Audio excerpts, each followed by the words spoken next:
Yahudi Pesek adalah kacung-kacung Zionis Indonesia yang selama ini bersembunyi lewat gerakan bawah tanah di negara kita. Kini, keberadaan mereka bisa kita ketahui dengan jelas. Mereka sudah tidak sungkan menunjukkan jati diri. Inilah penelusuran cengkeraman Zionis di Indonesia yang ternyata sangat masif dan sudah berjalan sejak lama.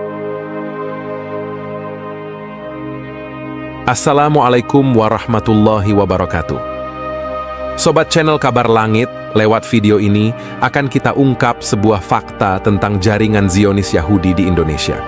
Bagaimana gerakan masif mereka yang ternyata sudah dimulai sejak zaman Belanda di berbagai lini kehidupan.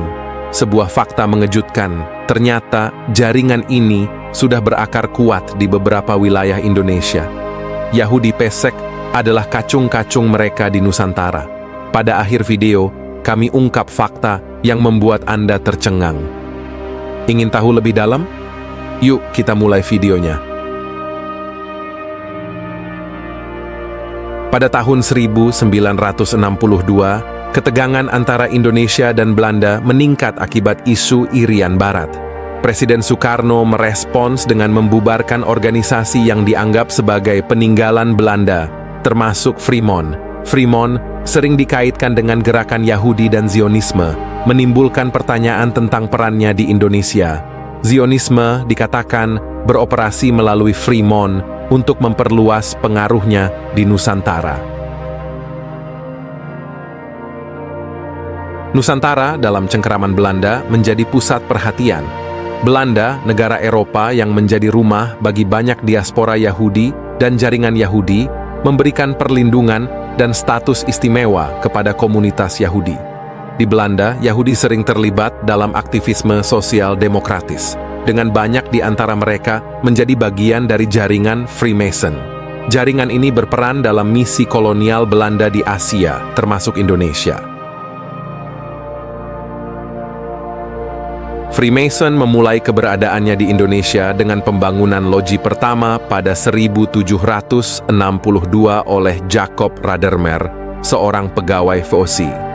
Organisasi ini tidak hanya beroperasi di Jawa, tetapi juga di wilayah Sumatera seperti Aceh, Medan, Palembang, Padang, serta Makassar di Sulawesi Selatan, mengikuti jejak kolonialisasi Belanda.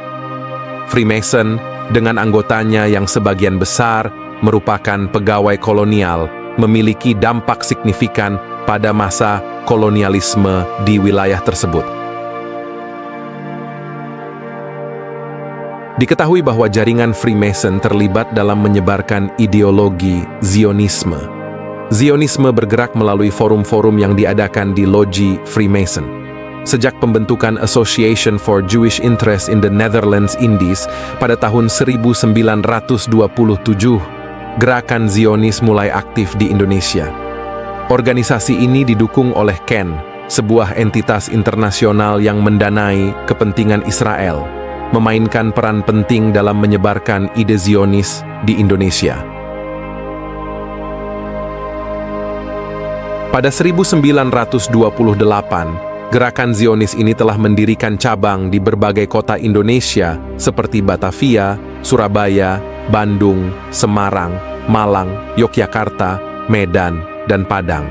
Di Padang, mereka menerbitkan majalah Eretz Israel yang diterbitkan setiap bulan sesuai kalender Ibrani dan mendukung gerakan Zionis. Majalah ini dibagikan gratis kepada komunitas Yahudi di Hindia Belanda. Kantor majalah Eretz Israel pindah ke Bandung pada 1920. Zionisme mengalami perkembangan di Indonesia, terutama setelah Nusantara menjadi tujuan bagi Yahudi Eropa yang melarikan diri dari Nazi.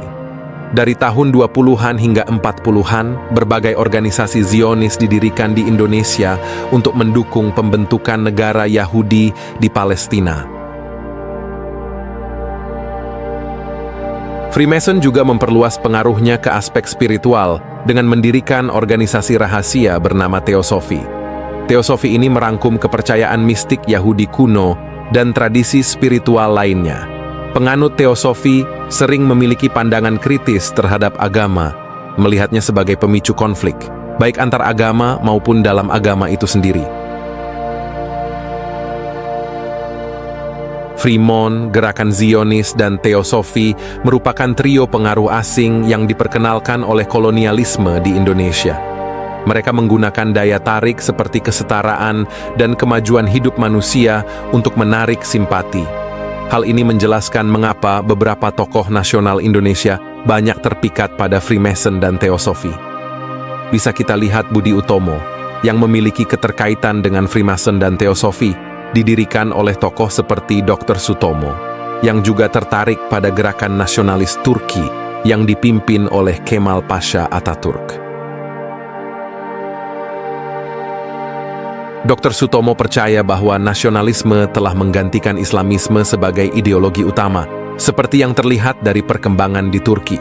Freemason dan Teosofi, dengan dukungan mereka terhadap Budi Utomo, membantu menyebarkan gagasan dan pembiayaan mereka.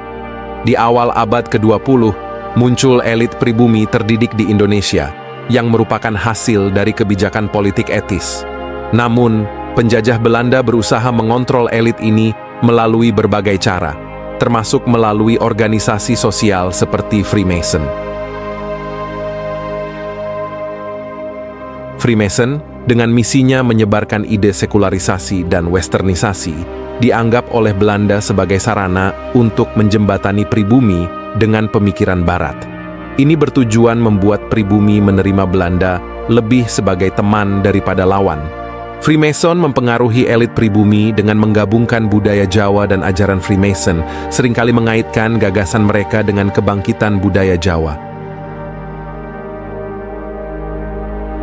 Sobat channel Kabar Langit, dalam buku Tarekat Mason Bebas dan Masyarakat di Hindia Belanda dan Indonesia, misi Freemason disebutkan sebagai upaya menyatukan manusia dengan menghilangkan pembatas antar individu, terutama agama. Freemason, yang memandang agama sebagai pembatas, mendorong pandangan bahwa semua agama adalah sama. Hal ini berkaitan dengan slogan yang sering kita dengar, mencerminkan agenda Freemason sejak lama. Dampaknya di Indonesia, terutama pada mayoritas Muslim, adalah penyebaran ide nasionalisme sekuler dan pengurangan peran agama dalam kehidupan publik. Freemason berupaya menjauhkan masyarakat dari agama, sementara Teosofi menawarkan alternatif. Akibatnya, muncul sentimen anti-agama, khususnya terhadap Islam, di kalangan elit pribumi yang berinteraksi dengan Freemason dan Teosofi. Beberapa anggota Freemason atau Teosofi di Hindia Belanda bahkan berpendapat bahwa kepercayaan lokal lebih baik dari Islam, dan harian Suara Umum memuat tulisan yang meremehkan praktik haji dalam Islam. Pada Januari 1918, Marto Darsono, redaktur Jawi Hiswara, menulis artikel yang menghina Nabi Muhammad, menyebabkan kemarahan umat Islam. Sebagai tanggapan, Cokro Aminoto, tokoh Sarekat Islam, memobilisasi umat Muslim di Hindia Belanda untuk berdemonstrasi.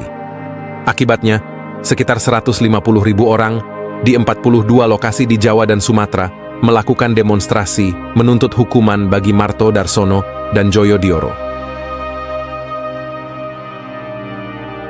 Pada tahun 1921, Zionis Israel Cohen mengunjungi Jawa. Dia menyebutkan adanya sekitar 2.000 Yahudi yang tinggal di pulau tersebut, seringkali menggunakan loji-loji Freemason sebagai tempat berkumpul. Selama periode kolonial Belanda, aktivitas Zionisme di Indonesia mengalami pertumbuhan. Freemason, sebagai salah satu jaringan Zionis tertua, berupaya mempengaruhi Nusantara. Meski komunitas Yahudi menurun setelah kemerdekaan Indonesia, pengaruh mereka masih terasa. Sobat channel Kabar Langit, di Minahasa, Sulawesi Utara, terdapat sinagog Sya'ar Hashamayim yang dibangun pada tahun 2004. Sinagog ini diklaim sebagai satu-satunya tempat ibadah Yahudi di Indonesia.